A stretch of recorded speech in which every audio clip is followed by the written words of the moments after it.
Hi, the name is Vidashi. Welcome to the African Time. Well, recently shared by the African Thousand People, they are saying U.S. President Donald Trump is cutting USA's $555 million contribution to the African Development Fund, an arm of the AFDB.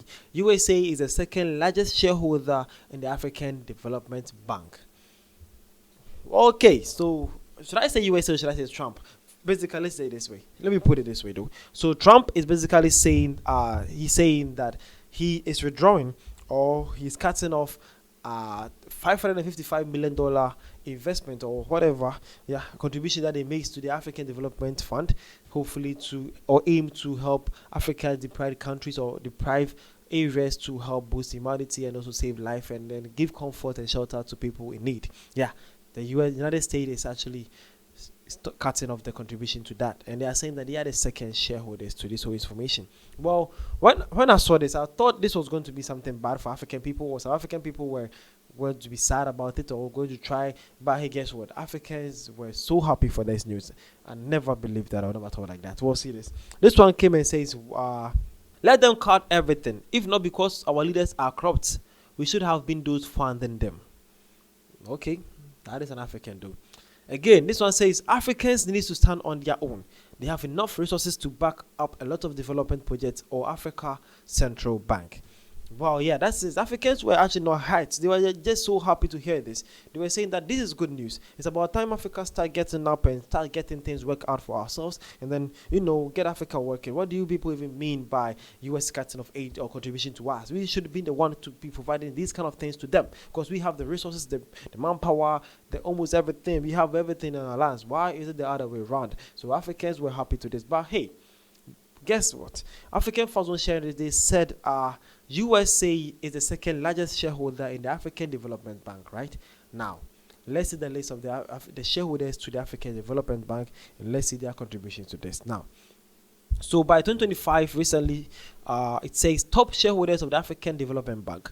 So number one is Nigeria, an African country, and they are owing 9.0% shares in the African Development Bank. Number two is the United States of America with 6.6%. Number three is Japan with 6.5%. Number four is Egypt with 5.4%. Number five is South Africa with 4.9%. Number six is Algeria with 4.2%. Number seven is Germany with 4.1%. Number eight is Canada with 3.7%. Number nine is France with 3.5%. And number 10 is United Kingdom, 3.4%. He says these figures are based on the most recent data available for the African Development Bank's publications and may be subjected to change with new capital subscriptions or adjustments. Well, that is it. But basically, that's what you're trying to say. So the top 10 shareholders had about 3 African countries or 4. Let's see. You have Nigeria, Egypt, South Africa, and Algeria. Only 4 countries in the top 10. And 6 of them are Western countries and Asians too. So we have United States, Japan, Germany, Canada, France, and the United Kingdom having one of the biggest shareholders in the African Development Bank. So 6 Western and an Asian country, and then 4 African countries that are actually having big shares. But the top in or the most shareholder in this whole thing is Nigeria. So Nigeria is actually putting in a lot of efforts to make Africa great from every angle they can. That is beautiful to see. Big shout out to Nigerians for that big move though. Again, this South African came and says, good, we need to learn how to swim or sink and drown once and for all. Well, that's an African though. He's or she's actually down with these kind of things. Again, this one says Trump shaking the table again. Africa must rethink its funding game. Time to build from within.